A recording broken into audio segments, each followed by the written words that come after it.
اعوذ باللہ من الشیطان الرجیم بسم اللہ الرحمن الرحیم حل تدخل علی الجملۃ المثبتۃ الی آخرہ۔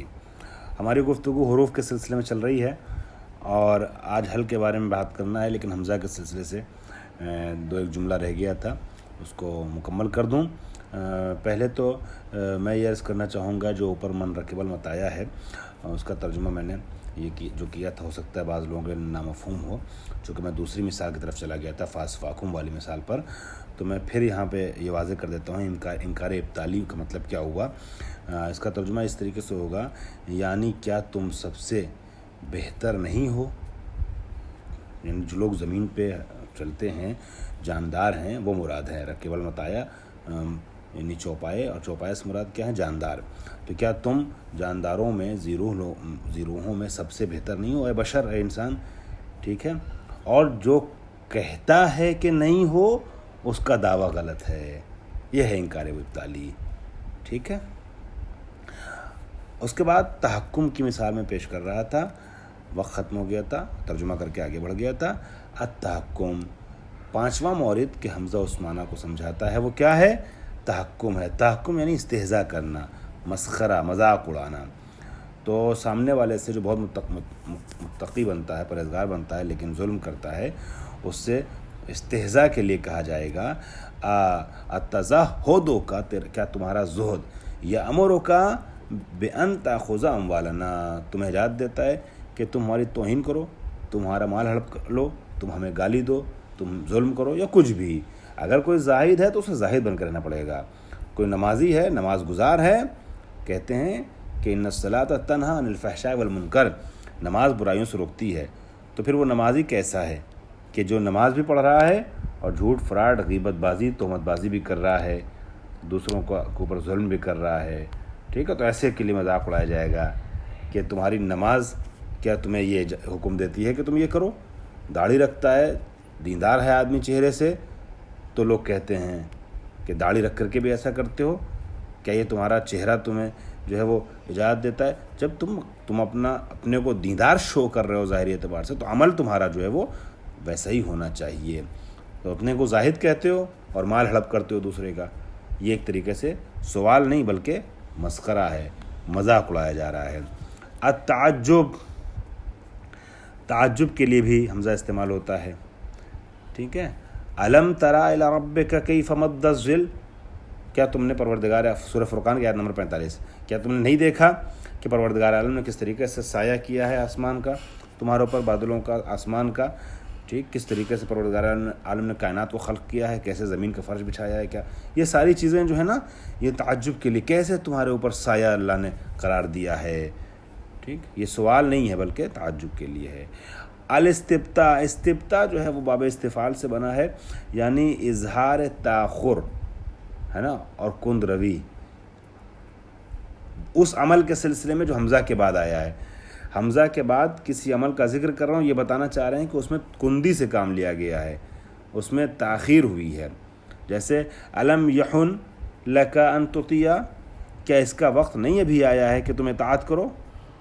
وقت اطاعت نہیں پہنچا ہے، یعنی اطاعت کرنے میں تم نے تاخیر سے کام لیا ہے، ٹھیک ہے؟ تاخیر کر رہے ہو، پروردگار عالم کے مطیع فرمانبردار بن جاؤ، صحیح ہو جاؤ، سدھر جاؤ۔ اس کے بعد حل ہے، اور حل کے سلسلے سے یہ عرض کروں کہ استفہام تصدیقی اور استفہام تصوری گزشتہ دروس میں آپ کے سامنے واضح کر چکا ہوں۔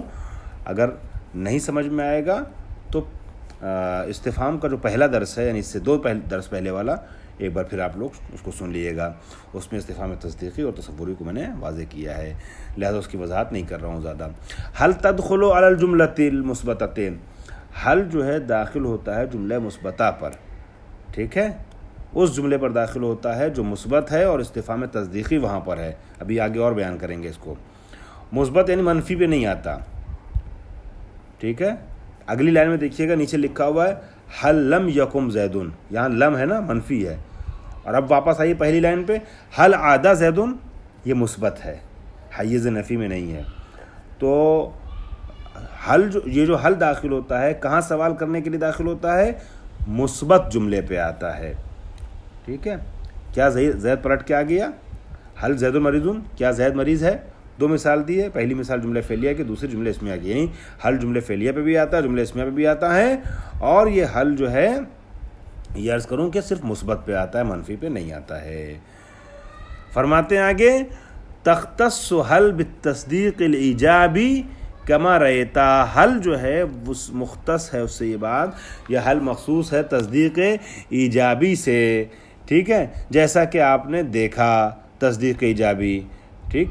پہلی بات تو حل تصدیق سے، تصدیق، اور دوسری یہ کہ ایجابی سے مختص ہے، جیسا کہ آپ نے اوپر والی مثال میں دیکھا ہے، ٹھیک ہے، کہ حل جو آیا ہے وہ تصدیق کے لیے آیا ہے نا، اور پلٹ کر کے آپ کہیں گے مریض ہے یا نہیں، ہاں یا نہ میں جواب دیں گے۔ حلادہ مریضن، سامنے والا طلب تصدیق کر رہا ہے، حلادہ مریضن، زید پلٹ آیا تو آپ کہیں گے ہاں، ٹھیک ہے، یا حل زید مریضن آپ کہیں گے نہیں یا ہاں، اور ساتھ میں ایجابی بھی ہے، کما رأیتا فلا یقال حل لم یقم زید، پس یہ نہیں کہا جائے گا اس طریقے سے کیا زید نہیں کھڑا ہوا۔ اگر نہیں والا سوال کرنا ہوگا تو حل کے ذریعے سے سوال یہ نہیں ہوگا، ٹھیک۔ وَيُرَادُ بالاستفہام، یرادو یعنی یہاں پر قد کو اپنے ذہن میں رکھیے گا، آپ قد لکھا نہیں لیکن آپ یہ سمجھیے گا کہ اس طریقے سے کہا جا رہا ہے وَقَدْ يُرَادُ بالاستفہام بِهَا النفی، اور کبھی کبھی بہا یعنی حل، کبھی کبھی حل کے ذریعے سے استفہام کیا جاتا ہے اور نفی کا معنی مراد ہوتا ہے۔ وَقَدْ يُرَادُ بالاستفہام بِهَا النفی، اور کبھی نفی مراد ہوتی ہے اس استفہام میں جو حل کے ذریعے سے کیا جا رہا ہے۔ فَتَدْخُلُوا إِلَّا، تو اب حرف نفی تو نہیں آیا ہے لیکن نفی مراد ہوتی ہے وہاں پر، اب وہاں خبر پر الا داخل ہو جاتا ہے، جہاں بات مکمل ہو رہی ہے، بات کمپلیٹ ہو رہی ہے، خبر آ رہی ہے، وہاں پر الا داخل کیا جاتا ہے بعدہا، حل کے بعد۔ فتدخلوا الا علی الخبر بعدہا، پس الا داخل ہوتا ہے حل کے بعد والی خبر پر، جیسے دیکھیے حل جزاء الاحسان، ٹھیک ہے، الا الاحسان، کیا نہیں ہے، یہ نہیں کا معنی ہو رہا نا، اردو میں بھی ہم ترجمہ یہی تو کرتے ہیں، کیا نہیں ہے نیکی کی جزا، نیکی کے علاوہ کچھ اور، الا الاحسان، الا آیا ہے احسان کے اوپر، ٹھیک ہے، تو یہاں پر نفی مراد تو ہے مگر ساتھ میں الا بھی ہے، اور ایسی صورت میں مشکل نہیں ہے۔ وقد یراد بالاستفہام بها النفی، کبھی حل کے ذریعے سے جب استفہام ہوتا ہے تو مراد نفی کی لی جاتی ہے۔ فتدخلوا الا علی الخبر بعدہا، پس بعد میں جو خبر آ رہی ہے اس کے اوپر الا داخل ہوتا ہے، جیسے حل جزاء الاحسان الا الاحسان، کیا نہیں ہے نیکی کی جزا، نیکی کے علاوہ کچھ اور۔ اس کے بعد ایک فائدہ اور پیش کر رہے ہیں اور کہتے ہیں کہ ذهب النحاة، یہ بھی اہم اور دقیق فائدہ ہے، توجہ سے آپ لوگ سماعت فرمائیے گا تو انشاءاللہ آسان ہو جائے گا۔ ذهب النحاة ان حل لا تدخل على اسم بعده فعل، نحویوں کا یہ ماننا ہے، یہ گئے ہیں اس بات کی طرف، یعنی ان کا نظریہ یہ ہے، وہ یہ مانتے ہیں کہ حل لا تدخل على اسم بعده فعل، حل ایسے اسم پر داخل نہیں ہوتا ہے کہ جس کے بعد فعل ہو، حل یا فعل پر داخل ہوتا ہے، جیسے آپ نے دیکھا حل عاد زید، یا اسم پر داخل ہوتا ہے کہ جس کے بعد بھی اسم ہو، جیسے حل زید مریض، زید بھی اسم ہے، مریض بھی اسم ہے، لیکن ایسے پہ نہیں داخل ہوتا ہے، ایسے اسم پر کہ جس کے بعد فعل ہو، ٹھیک ہے۔ فلا یقال حل اخوک مرضا، بس یہ نہیں کہا جا سکتا حل اخوک مریض، تو صحیح ہے، کیا تمہارا بھائی مریض ہے، مگر حل اخوک مرضا یہ نہیں کہا جا سکتا ہے، ٹھیک ہے، کہ مرضا فعل ہے یہاں پر۔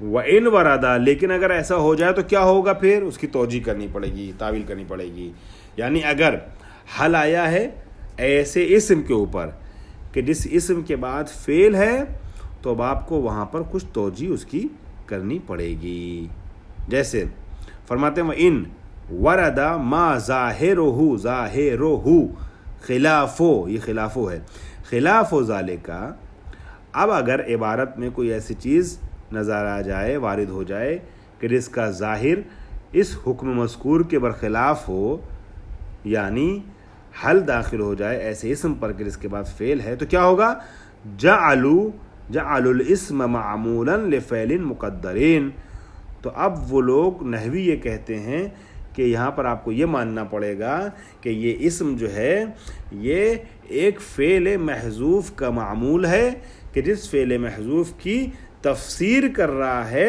فعل مذکور. عبارت میں پڑھ رہا ہوں ایک لفظ کے اضافے کے ساتھ. جعل الاسم معمولا لفعل مقدر یفسرہ فعل مذکور. تو ان لوگوں نے قرار دیا ہے اس اسم کو معمول فعل مقدر کے لیے کہ جس فعل مقدر کی تفسیر فعل مذکور کر رہا ہے. باب اشتغال آپ نے پڑھا ہے. کقولہ، جیسے کہ شاعر کا یہ قول، لحاک اللہ حل مثلی یباع لکیما تشبع الکرش الجیاع. یہ لغت والا شعر ہے. یباع کا تو پتہ ہے آپ کو معنی بیچنا، با سے ہے، بے سے بنا ہے، اور یہ با یبیع کا مجہول ہے یباع. اور لحاکہ جو ہے، ہاکا یعنی دور کرے تجھے خدا، لحاکہ یعنی تجھے دور کرے، نابود کرے، محو کرے، مطلب بد دعا کے معنی میں ہے. لیکیما تو پتہ ہے آپ کو تاکہ، ٹھیک ہے. اور تشبع یعنی پیٹ بھر جائے. منہومان لا یشبعان، حضرت علی کا جملہ ہے نا، منہومان لا یشبعان، طالب العلم و طالب الدنیا. دو بھوکے ایسے جو کبھی سیر نہیں ہوتے، طالب علم اور طالب دنیا. ایک قابل مذمت ہے اور ایک قابل حمد و ثنا ہے، مستحق حمد و ثنا ہے. کرش میں دو کہتے ہیں، الجیا یعنی بھوکے، جو، العلم فی الجو، سوری آپ نے پڑھا ہے سنا ہے، العلم فی الجو، علم جو ہے وہ بھوک میں ہے، جیا. ٹھیک. فرماتے ہیں جیسے یہ شعر، اس میں دیکھیے گا کہ اللہ لحاک اللہ حل مثلی یباع لکیما تشبع الکرش الجیاع. تجھے خدا نابود کر دے، دور کر دے، کیا میرے جیسا انسان بھی بیچا جا سکتا ہے، فروخت کیا جا سکتا ہے؟ یعنی تو نے میرا سودا کر لیا. لکیما تشبع الکرش الجیاع، تاکہ بھوکے میدوں کو سیر کیا جا سکے. یعنی کچھ لوگ ہوتے ہیں کہ جو اس کو بیچ دیتے ہیں جو بھروسہ کرتا ہے سامنے والے پر. اس کو کہتے ہیں فروخت کر دینا، اس کے راز کو منتقل کر دینا. یہ بہت پستی کی بات ہے. انسان پست اس کام کو انجام دیتا ہے کہ دھوکہ دے اسے کہ جس پر کہ جو بھروسہ کر رہا ہے آپ پر. ٹھیک ہے، اس کو کہتے ہیں بیچ دینا. یا مثلاً تو میں عرض کیا کر رہا تھا کہ کچھ لوگ ہوتے ہیں بیچ دیتے ہیں کسی کا راز جا کے کسی کو بتا دیتے ہیں. بادشاہوں کی تاریخوں میں ایسا ہوا ہے، مخبری کر دیتے ہیں. تو اس کو کہتے ہیں فروخت کر دینا کم پیسوں میں کسی کو. تو یہ کہنا ہے کہ کہنے والا شاعر کہ میں ایسا ہوں کہ چند پیسوں کے لیے اپنے شکم میدوں کو سیر کرنے کے لیے مجھے بیچ دیا جائے؟ میری یہ اہمیت ہے، یہی ویلو ہے. فمثل ہماری شاید مثال مثلی ہے، مثلی یباع. حل کے بعد مثلی آیا ہے اور اس کے بعد اس اسم کے بعد فعل آ گیا یباع. فرماتے ہیں فمثلو مرفوع. یہ مثلو جو ہے مرفوع ہے. مرفوع مطلب آپ کو پتہ ہی ہے کہ یا متکلم کی طرف جو مضاف ہوتا ہے اس کا سارا اعراب تقدیری ہوتا ہے حالت رفع و نصب و جر میں. ٹھیک ہے، چونکہ یا متکلم اپنے ماقام ہمیشہ کثرت چاہتا ہے. تو یہ مثلی اصل میں کیا مرفوع ہے، چونکہ نائب فاعل ہے. یہ مرفوع، یہ مرفوع ہے. نائب فاعل، یہ نائب فاعل ہے. لفعل محذوف، کس چیز کے لیے نائب فاعل ہے؟ فعل محذوف کے لیے. کہ یفسرہ الظاہر، کہ جس فعل محذوف کی تفسیر فعل ظاہر کر رہا ہے، یباع کر رہا ہے. اے حل یباع مثلی، یہ اس طریقے سے تھا، حل یباع مثلی یباع. تو یہ جو یباع بعد والا ہے، یباع پہلے والے کی جو مقدر ہے اس کی کیا کر رہا ہے؟ تفسیر کر رہا ہے. ٹھیک ہے، تو اس میں کوئی مشکل نہیں ہے. پتہ چلا کہ حل کے بعد جو ہے وہ ایسا اسم نہیں آتا کہ جس کے بعد فعل ہو. میں اگلا درس صرف شروع کر دیتا ہوں، انشاءاللہ اس کی وضاحت اگلے درس میں کروں گا. نعم، نعم ایک کلمہ ہے حرف جواب. تقع بعد الخبر والاستفہام، جب آپ کو کوئی خبر دیتا ہے، انفارمیشن دیتا ہے، تو اس کے بعد آپ کبھی کہتے ہیں تائید میں نعم، یا کوئی پوچھتا ہے آپ سے تو آپ جواب میں کہتے ہیں نعم. والجواب بها یتبع ما قبلہ فی نفیہ و ایجابہ. اور اس کے ذریعے سے جو جواب دیا جاتا ہے تو پہلے جو سوال کیا گیا ہے اس کی نفی اور ایجاب میں تبعیت کرتا ہے. ٹھیک ہے، اس کی وضاحت انشاءاللہ اگلے جلسے میں کروں گا. وآخر دعوانا الحمدللہ رب العالمین.